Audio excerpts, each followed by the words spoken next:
Ang mga nakifiesta sa taunang Piña Festival sa Puntol sa Apayao. All eyes sa pinyang ito. Sino ba naman kasi ang hindi manlalaki ang mga mata sa laki nito? Sa taas nitong 32.81 feet, sintayog na ng isang giant pinya ang isang two-story building.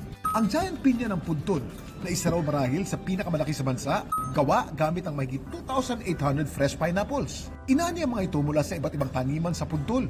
It was actually just purposely for a one town, one product.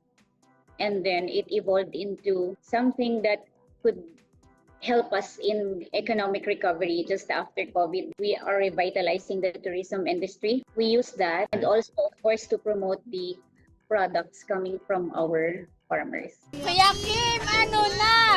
Ang pinya o Ananas commosus ay isang tropical plant na indigenous sa South America. Dinala ito sa Pilipinas ng mga Kastila noong late 16th century. Isa sa agaw pansin sa prutas na ito, ang tila napakarami nitong mata. Pero ano nga ba ang mga ito? Ang pinya ay isang multiple fruit.